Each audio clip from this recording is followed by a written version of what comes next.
was quite a chaotic situation at the Ministry of Transportation's ministerial press briefing yesterday in Abuja, as families of those abducted from the Abuja-Kaduna passenger train attack besieged the ministry to demand the release of their loved ones.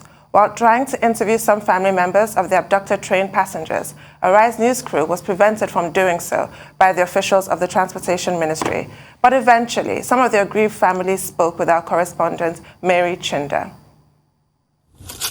This event is designed to inform the general public on the achievements attained by the ministry. It would have been just another ministerial press briefing to showcase the landmark programs, projects and activities of the Ministry of Transportation until it was interrupted by relatives of abductees of the March 28th Abuja-Kaduna train attack. Weighed down by the absence of their family members who are still in the kidnappers' den, they have come here hoping to get some reassurance from the minister, but they are rebuffed. Neither the minister nor any staff would speak to them. From the government. Madam Minister, what do you have to say about the train adoption? Is the government doing any efforts? Madam Minister, why? This provokes even more tears. Back! Bring us alive back, please! We're appealing to the government to do something. We're appealing to the government to do something, to bring back our loved ones. Arise TV also faced some resistance as we were hardly allowed to talk to the families of the victims. A resistance we defy. It's dramatic. I'm a journalist. You don't tell a journalist how to do their jobs. Idayat Yusuf, like others, has not seen her two sisters since the abduction on the 28th of March. We all feel safe with the train, and we believe government is protecting us through the train. And here we are. Here we are. It's very sad. It's really a national disaster to me. And it's really a national embarrassment to me. Please, the government to come to the head of those that are alive. We are sorry for those that have lost their lives. We sympathize with the family. We sympathize with the family of those that lost their lives. We sympathize with the family of those that are in the hospital. We sympathize with. But those that are alive, at least, bring them back. Bring them back. Bring those that are alive back, please. We're appealing to the government to do something. She is not alone.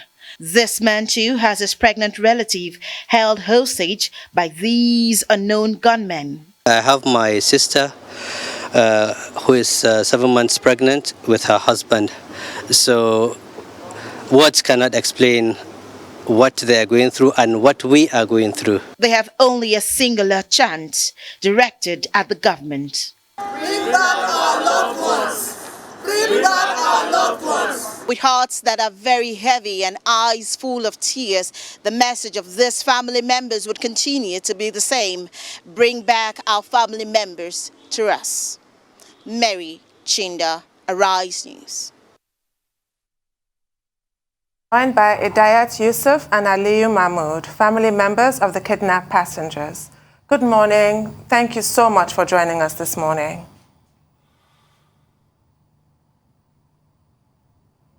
Good morning. Good morning. Good morning. Well, Thank you for having us. Idayat, we just watched that video in which you were saying, bring back our loved ones. From that interview and that video, it looks like government has not been of much help, despite the fact that we were told that government officials visited some people in the hospital, the reference Army 44 hospital, and also the state government, Kaduna State, promised to help. What really is the problem? What help do you think government can provide at this point? To pay ransom? I guess, you just need to be specific. And if you can tell us about your affected family members. The two of you can respond to that question. Idayat, if you can go first, and then Aliyu Mahmud can also comment on it.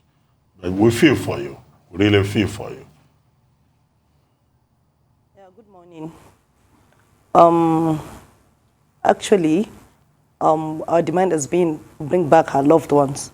We just want our family members and other members of the kidnapped victims to return back home safely. From the video we watched, from the clip we watched from the terrorists, they said they're not ready to negotiate. And of course, they've not been calling the family members ever since they called us the first time. Only one call is placed to almost everyone. And after then, no call, the numbers are not switched off, some of the numbers are not going. But we now watch the clips telling us that they know they don't need our money. They want, the government know what they want from them. So we're appealing to the government that please, many lives have been lost already in the train bomb and everything. So many people have lost their lives. Even those in the hospital are still dying because somebody died, I think, yesterday or day before yesterday, probably.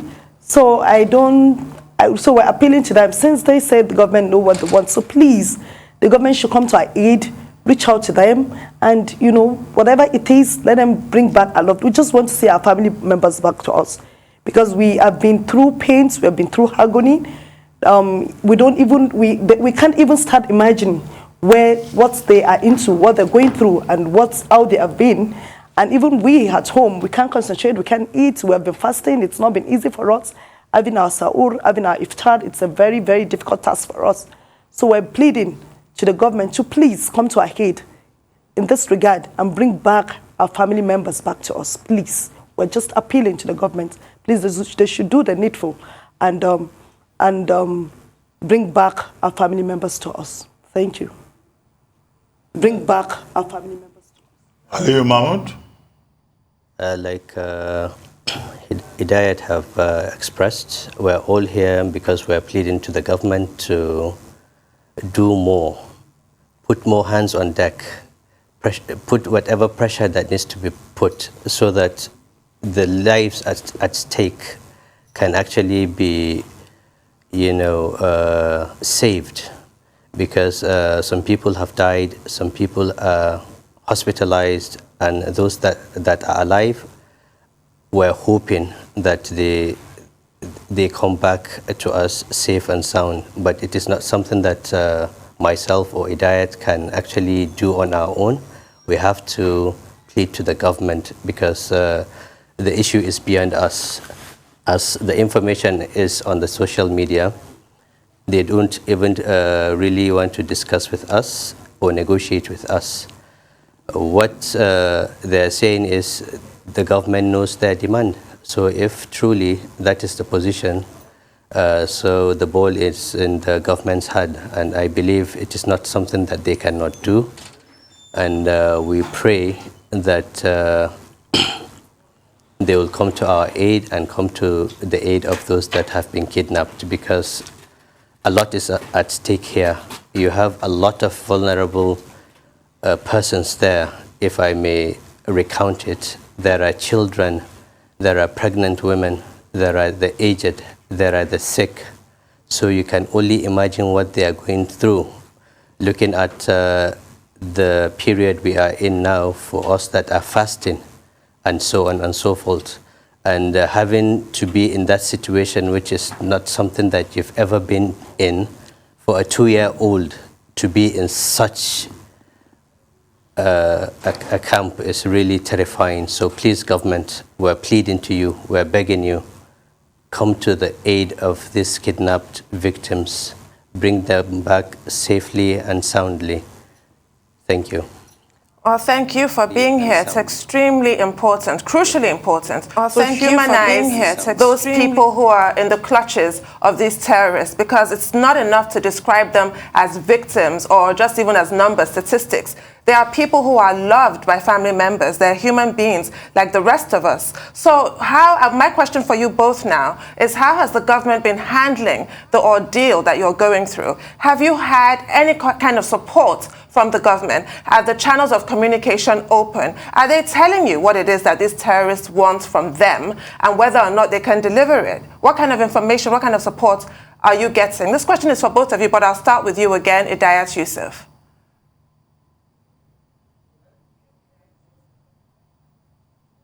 Thank you once again. Actually, like I said earlier, it's only the kidnappers that have reached out to us. The government have not reached out to us in any form and anything, and we got frustrated, and we're only listening to rumor. The government are negotiating, them say this, say that, social media rumor, this, say that, and all of that. We got tired, and that was what prompted our movement to the Ministry of Transportation yesterday. On getting there, we realized they told us that they have ministerial briefing at Radio House. So we went there. We were there yesterday to get to the minister to actually tell us the true position of things. What happened yesterday was not really supposed to be a protest. It was just to reach out to a gentleman to reach out to to the minister to tell us the true position of things. But when we got there and we met with the honorable minister, we met the honorable minister for states, Mr. Saraki. Initially, she was just walking in. When we were talking with the family members of she didn't turn to even look at us. She walked in. She walked in yesterday. Then after that, the protocol officer came to meet us and told us that we're embarrassing them. And that really got to us, that embarrassment, what happened already is already a national embarrassment. So why are you telling us that we're embarrassing you? Our loved ones are in the custody, children are there, pregnant women are there, aged people with underlying ailments are there, and all you can say is people embarrassing you? It's quite shocking. It's quite shocking, and it's quite disheartening for somebody of that caliber to say that kind of a thing. But later, the permanent secretary and the honorable minister invited myself and Mr. Akim to a place, I think a room there or something, to discuss with us. She said all hands is on deck to make sure that all the kidnapped victims are returned available. They are returned back to us, and the government has been doing enough. In fact, she told us the effort they have been doing, but the truth is that she cannot tell us the extent of what the government is doing, because that nobody can tell us. But the truth is that even therefore yesterday, they were at the National Assembly to meet with the service chiefs, that they're doing everything. They are collaborating with the security agencies to make sure that the kidnapped are returned back to their family members. She also said in her statement that everybody bought the train, including her. Even them, in fact, they were going and they were almost, that everybody, always bought that train. That they feel it, they know what we're going through, that a lot of things happened, but I told her that I think the security in the train is not enough. She said that they know that this thing has been, there've been rumor of, coming to, take over the train, bomb the train and all of that. But the security in the train, normally it is just two policemen per coach. She said no, that they have increased the numbers. There were 18 policemen inside the train, and they fought until they got exhausted. But honestly, they are very sorry. They sympathize with us, and the government is trying their best. That's what she told us. And that was yesterday when we tried to reach out to them, not them reaching out to us. Wow, such a very, very, sad... by the terrorists, so to say, as against the government.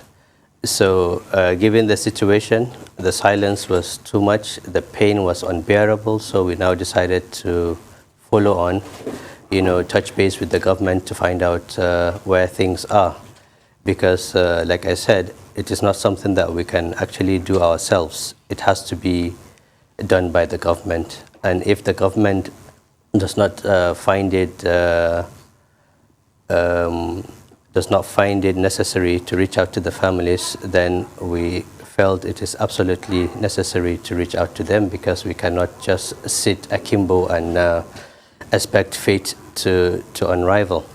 So this is the situation as is, and unfortunately, one thing I want to let out is everyone is a victim in this circumstance. It's just a matter of when. So if things are not done now to make sure that such does not occur in the future, it means that we're in for a big trouble. So we want to relent to plead for the government to change their style. It's not too late.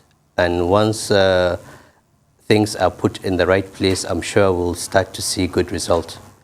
Thank you. Thank you so much. So sorry about this.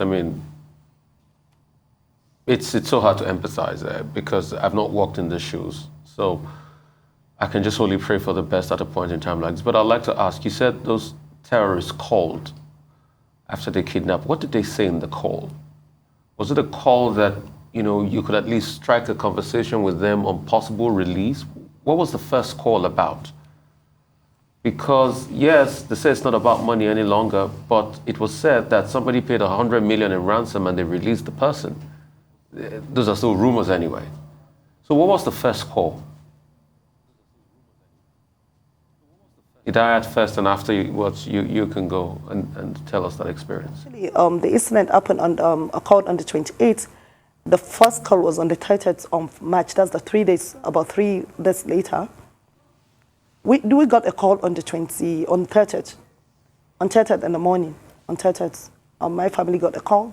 My sister's husband got a call, and I think the call is just a confirmation call to tell us that we have our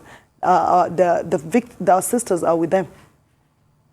Not for any run. They didn't demand anything. There was any negotiation of any such, and they just switched off their line. They just tell us they're here, and they also speak with us that they're there, they're with them. They were not armed in any way. They're fine. They're with the kidnappers, and that is it. Have you tried passing on the number that called you to the authorities? It could be something, They have it already. Or from the terrorist, or? Yeah, from the terrorist, yeah. So like Idayat said, we were called 2 days after. So basically the call could be just proof of life and the victims unhurt. But basically no demands were put across. So that was how the call ended. And I'm asking, the line they used to call us was never reachable afterwards. The number they called with, you guys saw the number. Have you tried passing it on to, the authorities, the security authorities? Maybe that could probably aid the investigation, since you saw the number they called with and you still have that number they dialed with on your phones. You still have that number they dialed with on your phone. Of course not. Wait, the lives of our sisters are at stake here. You understand? So we did not. We only tried to reach out to the number again to, probably beg them, we want to know what they really want and everything. But of course, the number has not been going through since then. Well, you said the, terrorists called only once, and since then they've not been taking their calls. But that first call, was there a request for ransom? Because the acting managing director of the Bank of Agriculture, Mr. Alassane, who was released, he said he paid some money. Are you confirming to us that there was no request at all for ransom beyond just making it clear that, there's something between them and the federal government, which, you probably wouldn't know. But was there any request for money? And your demand that the federal government should go and resolve whatever is involved is more or less about asking the government to pay the ransom that the terrorists are asking for. Idayat and Aliyu, yes, please. The ransom, or it's something else they want from the government, because they didn't make it clear what they want from the government. They said the government know what they want. You understand? We, the family members, if we're not asking them to, if the kidnappers wanted to negotiate with us, we're willing to, release, negotiate and release our family members with, secretly without anybody knowing. But the truth is that they don't even want to do that.